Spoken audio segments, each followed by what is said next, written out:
Welcome to the Deep Dive. Today we're digging into the history of York, Part 7. We're heading back to the 18th century. Now, you might think it was all quite formal and, well, maybe a bit dull. Not at all, actually. Our look into this period shows a York that was absolutely buzzing, full of life, elegance, yes, but also some real enterprise. Right. So we're going to explore how York, having lost some of its political clout, kind of reinvented itself, became this social hotspot, really. Exactly. And it laid down foundations, ways of being that you can still feel in the city today, whether you live here or you're just visiting. And speaking of visiting, if you want to get the absolute most out of York, you really should check out Alistair's book. It's called York, Local Knowledge, Must Do Top 10s and the Vouchers to Get Them for Less. It's brilliant, full of great tips. You can find it on iBooks and Google Books. Definitely. And if you need a place to stay right in the thick of it all, look up House of York Holiday Homes. That's www.houseofyork.org. Claire and Alistair run it. Lovely places, luxurious but still homely and, reasonably priced. Great for couples, families. Or even big groups, right? They've got 3 properties right next to each other. So you could book for up to 6, 12, even 18 people. And they really pride themselves on sharing that local know-how.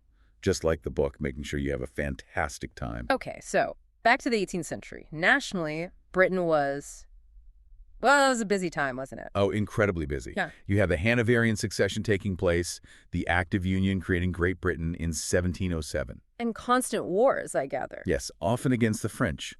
By the 1750s, these conflicts were pretty much global. And then at home, you had the Jacobite uprisings, too. Ah, yes, the 15 and the 45, trying to bring back the Stuarts. Precisely. So lots going on nationally. But for York specifically, a big change had already happened back in the 17th century. What was that? The abolition of the King's Council in the North. That meant York lost its role as a sort of regional governmental capital. Ooh, okay, so less direct influence, less bigwigs hanging around. It's exactly. Less power, fewer opportunities that come when the rich and powerful are based in your city. The corporation even asked for the council back, but no luck there. That sounds like quite a blow. You'd think the city might have just faded a bit after that. How did it keep its importance? Well, it still had some very strong foundations. It was still the seat of the Archbishop of York, which was huge. Right, the second highest position in the Church of England. Indeed. And it remained the county town of Yorkshire. Crucially, it was already the traditional place for the northern aristocracy and gentry to gather. For business and pleasure. Both, yes. So that continuity, that existing role as a meeting place, that became the bedrock for its next chapter. York transformed itself. From political power to social capital. That's the perfect phrase for it, a social capital. So it's like York said, okay, fine, we're not running the North anymore, but we'll be the place everyone wants to be. Something like that. And people definitely wanted to be there. So what was the big draw? Why did the gentry suddenly start flocking to York? Was it just, for a good time? Yes, largely. Contemporary writers like Daniel Defoe and York's own historian Francis Drake, they both noted this confluence of the gentry. Confluence, I like that, like a river of fancy folk. Pretty much. And they were drawn by the company, the social scene, but also, surprisingly, because York was relatively cheap to live in compared to London. Really? Cheaper? You wouldn't think so today. Back then, yes. So they weren't coming primarily for trade or business, but for enjoyment, for leisure, for networking.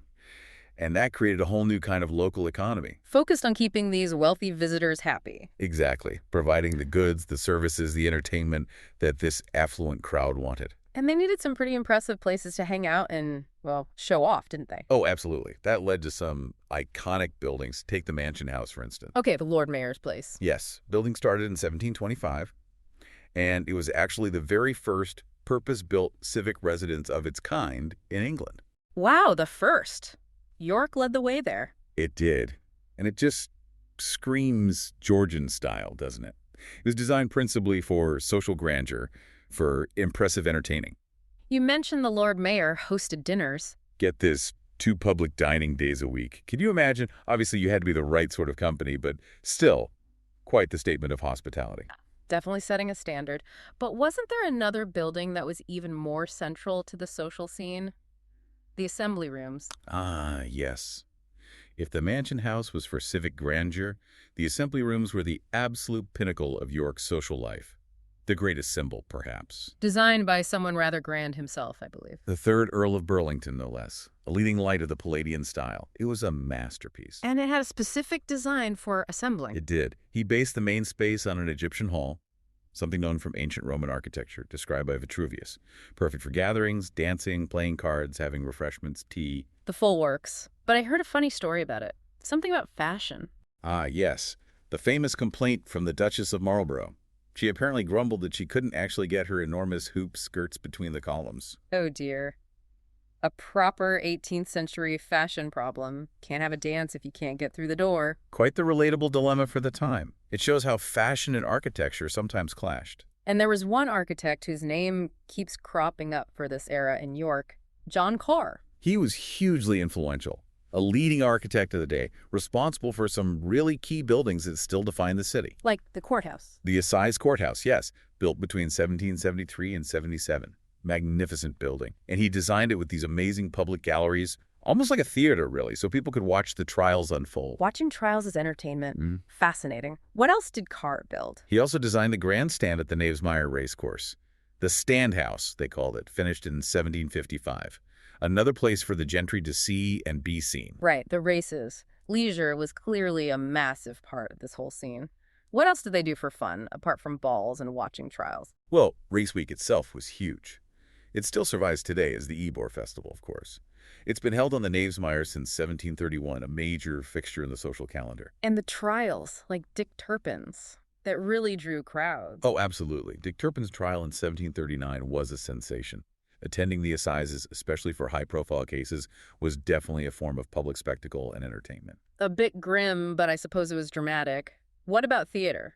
York had a really vibrant theater scene. Initially, performances were held in Lord Irwin's Grand House near the Minster. And later. Later, the Theatre Royal opened and really flourished, especially under the management of Tate Wilkinson. He brought in big stars like the famous actress Mrs. Siddons. Top London talent coming to York. Yes, and there was even a more, let's say, Innocent. down-to-earth theater company, performing at a place called the Cockpit. They did things like John Gay's The Beggar's Opera, so theater for different tastes. And for just relaxing, seeing people. Promenading, taking a stroll was very fashionable. Lord Mayor's Walk was improved with elm trees around 1718, making it nicer. And the new walk. Ah, the new walk along the river. That was laid out around 1730 and eventually extended almost to Fulford. It was a place for the gentry to walk, chat, show off their clothes. And maybe gossips. Almost certainly. You could even wander around the castle yard, near the courts and prisons. Imagine the gentry strolling past, maybe even catching a glimpse of prisoners exercising in the debtor's prison yard. Quite the contrast. People watching with a side of social commentary. And where did they get their news and caffeine fix? Coffee houses. Yeah. They were the absolute hubs, like social media, but with actual coffee. Any famous ones? Sundon's in Coney Street was well known. Figures like the writer Lawrence Sterne used to go there. Lawrence Sterne, author of Tristram Shandy. The very same. There's a great story about the Recorder of York needing to find enough gentlemen for a hearing about Dr. Burton after the 45 uprising. He literally went coffee house hopping to round them up. Brilliant. So there were centers for news, politics, gossip, everything. Absolutely. They were vital to the city's social and intellectual life. So it really seems York successfully pivoted. It wasn't just putting on a brave face. It became this genuinely buzzing, sophisticated center of activity. It really did redefine itself. Okay, so we've got the gentry swanning around in their finery, attending balls, races, trials. But who was actually doing the work? Who was making the city function behind the scenes? That's a great point. While York wasn't, an industrial powerhouse like Leeds or Manchester would become, it absolutely thrived on smaller businesses and the service sector catering to everyone, especially the wealthy incomers. And its markets were important. Hugely important. York's markets were famous across the region for having loads of goods and being pretty cheap. It acted like a regional warehouse, especially for luxury items. And fascinatingly, some of the small businesses started, then grew into names we still know. That's quite a legacy. It really is. Think about food and drink. You had the Quaker Tuke family. Ah, the Tupes. They set up as grocers and importers back in 1733. Tea, coffee, chocolate. They even had the only license in the North for processing coffee beans for a while. And that business eventually led to Roundtree's. Over a century later, the Tuke grocery business formed the basis of the Roundtree Cocoa Works. Incredible. From coffee beans to Kit Kats eventually. Any others? Well, another confectionery and grocery business started up in 1767. Let me guess. Terry's. Terry's of York, exactly. Yeah. It shows how this demand for quality goods from the gentry really spurred on local enterprise, planting the seeds for future industrial giants. York, birthplace of chocolate empires. What other trades were big? Butter. Strangely enough, the wholesale export of butter from Yorkshire through York was a major trade. Butter, really? Yes, it was so profitable that the founding partners of two early York banks were actually butter factors, basically. Big-time butter merchants. Wow, banks built on butter. The corporation even got Parliament to pass an act in 1722 just to regulate the butter trade, calling it one of the chief commodities of the county of York. Amazing. And what about those trifles Francis Drake mentioned, the little luxury goods? Ah, yes. Drake might have sniffed at them, but they became quite significant exports. Alderman Baines, for instance, was known as a toy man. He made little trinkets, fancy goods. And combs, you mentioned combs, became big business. Hugely. Think about those massive, elaborate 18th century hairstyles and wigs. They needed constant combing. Right. Mountains of hair needed mountains of combs. Exactly. So demand for combs made from horn, ivory, tortoiseshell just exploded. York became a major producer, exporting them to London and other fashion centers. A city built on butter and combs? Who knew? What about more intellectual pursuits, books and printing? York was definitely a significant center for that, too. You had printers like Caesar Ward and Coney Street publishing newspapers like the York Current. And didn't someone publish Sterne's novel there? Yes, John Hinksman. He took a chance and published the first 2 volumes of Lawrence Sterne's Tristram Shandy right here in York in 1759. A bold move, given how unconventional it was. Which then became a massive hit. So York wasn't just consuming culture, it was producing it and exporting it. Absolutely. It had entrepreneurs, artisans, but also a strong professional class keeping things running. Like who? Well, you had wealthy individuals starting banks, like Francis Willoughby, influential clergy like William Mason, he was a respected poet and magographer. And his uncle, the fanatical Whig. Ah, Jacques Sterne. Yes, William Mason's uncle. A powerful clergyman, magistrate, and very politically active. He was involved in the arrest and imprisonment of Dr. John Burton after the 45. Dr. Burton, the Jacobite physician, the one who inspired a character in Tristram Shandy. That's him, the rather unfortunate Dr. Slop. It just shows how interconnected everyone was.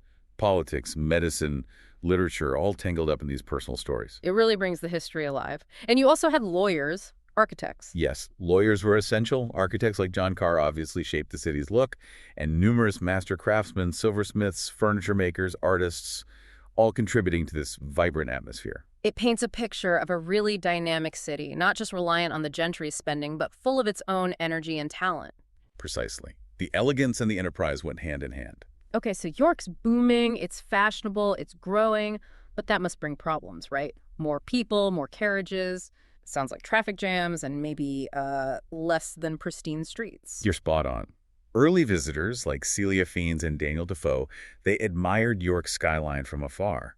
But up close, towards the end of the 17th century, they found the streets narrow and, well, a bit shabby, mean appearance was the phrase used. Not ideal if you're trying to attract persons of distinction and fortune. Exactly. So the 18th century saw real, deliberate efforts to modernize the city's infrastructure and appearance. A major step was an act of Parliament in 1763. What did that act do?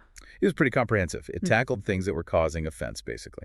It set up provisions for street cleaning, better lighting, putting up lamps, strengthening the city watch for security. So cleaner, lighter, safer. That was the goal.